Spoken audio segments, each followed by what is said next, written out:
The champagne flutes froze mid-sip. The piano died mid-note. In the gilded cage of Manhattan's most exclusive restaurant, every eye locked onto the waitress's trembling hand as it met the steel braces of a billionaire's son. She was black, invisible, until this moment. He was disabled, a ghost in his own gilded life. Their fingers touched, and the air crackled with 1,000 unspoken rules shattering. What happened next would expose the rotten core beneath the crystal chandeliers. Because in a world where power dictates humanity, one dance could destroy everything, or ignite a revolution. Maya Johnson moved like a shadow through Le Sommet. For 3 years, her dark skin had been part of the decor, noticed only when truffle, oil needed refilling, or when privileged diners muttered about diversity hires. She memorized their preferences. No eye contact, no smiles, just silent efficiency. Survival meant folding herself into the background. At table 1, under a baccarat chandelier, sat Alexander Vance, tech billionaire, widower, master of empires built on code. Beside him, his son, Ethan, 10 years old, legs imprisoned in titanium braces after a birth injury, stole his mobility. Alexander's world was mergers and markets. But Ethan's universe was smaller, the tilt of a head, the flicker of fingers against wheelchair controls.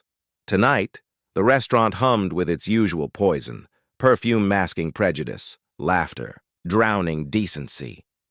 Maya felt the familiar prickle on her neck as a woman in emerald silk scrutinized her every move. She kept her eyes down, polishing a wine glass until it screamed. Then she saw it, Ethan's gaze tracking the jazz pianist. His left foot, the one that doctors said would never move, tapped. Once, twice, a tiny rebellion against his gilded cage. Alexander didn't notice, too busy signing a deal on his gold-plated phone. But Maya saw, and in that heartbeat, the carefully constructed walls began to crack. The saxophonist slid into "Fly Me to the Moon." Ethan's breath hitched.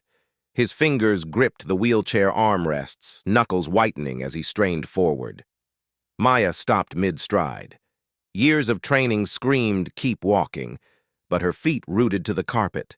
She knelt beside him. No words, just an open palm. Ethan's eyes widened, darting to his father. Alexander finally looked up, his designer watch glinting coldly. Maya's heart hammered against her ribs. This wasn't service. This was suicide. Ethan's trembling hand met hers.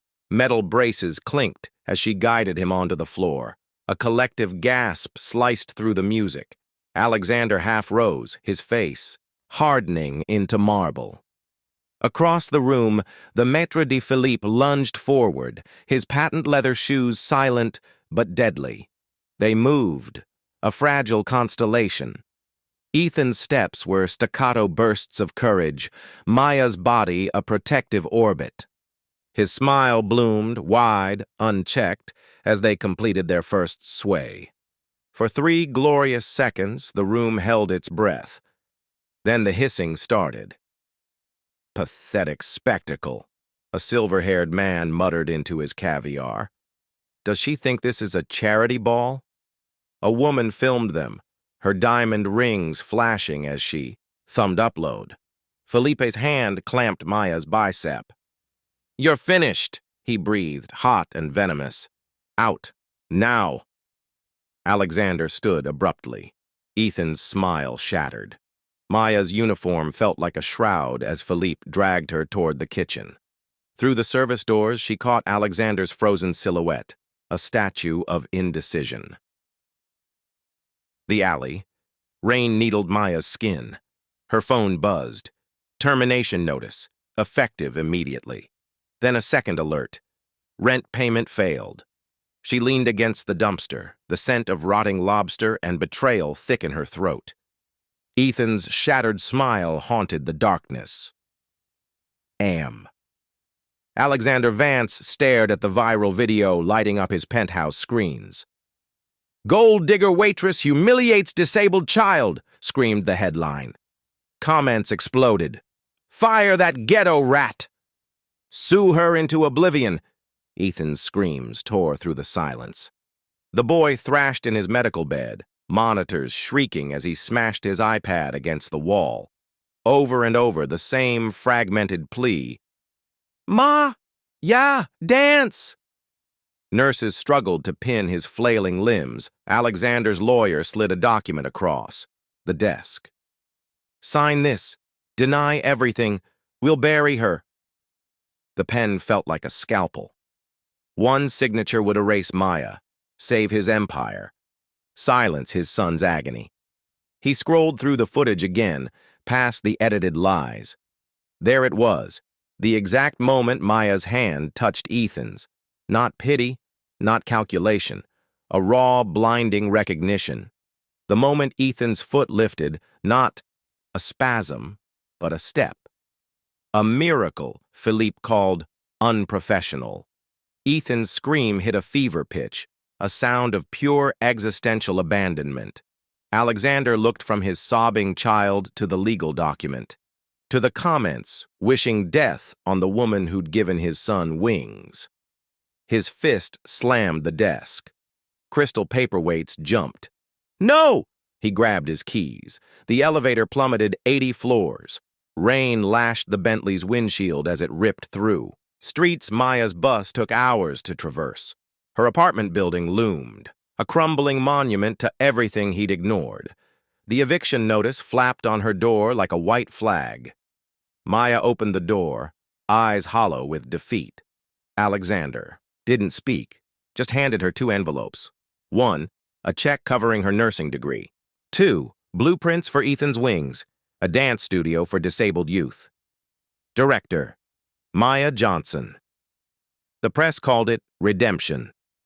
The internet wept at videos of Ethan taking his first unassisted steps in that studio, Maya's nurse badge gleaming, under the lights. Alexander liquidated stocks to fund accessibility programs. Philippe?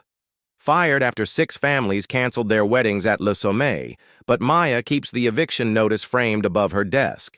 A monument to the truth no viral video shows. 78% of service workers of color face punishment for unscripted kindness. National Labor Council 2023.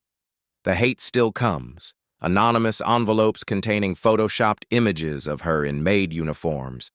Captioned, "Know your place." At Ethan's first recital, Maya watches him sway to a beat only they understand.